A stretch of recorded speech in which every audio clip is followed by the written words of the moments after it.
What's going on, Packers fans? Today I'm going to be going over training camp day 10, giving my takeaways on everything that happened today. Now, today was a light practice. It was padded, but it was a pretty light practice. I think it lasted just over an hour, and there was some veterans resting as well.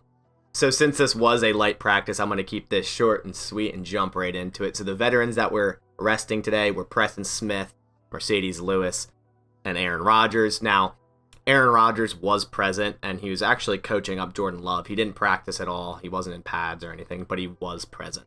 And as for injuries, all the injuries remained the same. No one new returned today. The only thing that changed was Rashawn Gary did drop back out with that groin injury. Now, since it's a light practice, I wouldn't really read much into that. I still think he's okay. It's just considering it was veteran rest day, light practice, why even rush him out there if he does have a little tightness in his groin? All right, so now let's move into my takeaways from today's practice. Now, today was the Jordan Love day. Jordan Love got all first-team reps, which is really great considering he is going to be the majority starter for quarterback this preseason, probably for 90% of the snaps, 85% of the snaps.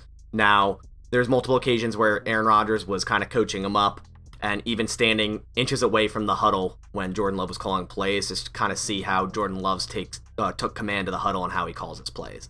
Now, I think it's great to see Aaron Rodgers coaching up Jordan Love. There's a lot of those stories that were bouncing around for the past 2 years now that Aaron Rodgers isn't a good mentor. He doesn't like Jordan Love. I didn't believe any of that. So it's great to see Aaron Rodgers, like I said, just coaching up Jordan Love and just being in his ear, giving him all the insight that he needs. So I mentioned this a bit yesterday about Josiah Deguara lining up in that H-back spot, but today he lined up in even more positions, in slot even, in H-back and inline tight end. So it's very clear the Packers are trying to incorporate Josiah Deguara a lot in this offense, and it's very clear Matt LaFleur has big plans for him. He had even had a quote last year, I believe, that he said a lot of his playbook he had to remove once Josiah tore his ACL because a lot of his playbook was centered around him. So I think he's going to be a bigger part of this offense than a lot of people think, and just excited to see how they use him. Now, as I say almost every video, Amari Rodgers still impressing. He has an insane catch radius for being 5'9", and he's very impressive. Like, this guy, probably this year's rookie I'm most excited for because I think he's gonna add so much versatility to the offense. And I'm just really excited to see how much he, it produces under this offense in his first year. But there's nothing else really to say other than I just want to see him play in real time in these preseason games, obviously coming up on Saturday, and then the rest. So today, Za'Darius Smith and Kingsley Keke took part in the rehab group, which is great, really great to see them moving around. I have very high expectations for Kingsley Keke. I think this could be a breakout year for him. Obviously, it's not a good start for him missing out a lot of training camp, but if he can get going, he looks fresh, so hopefully he can play in these preseason games. I have high hopes for him. And then obviously with Za'Darius Smith, Packers defense needs him. That he's a leader. He's one of their better players on defense. So it's very clear the Packers defense needs him. So it's great to see both those players progressing. Now, staying on the defensive side, I think after this year is said and done, Devonte Campbell will be looked back at as a very underrated signing. He's already kind of jumped into that solidified starter role next to Chris Barnes, and I think he will be exactly that.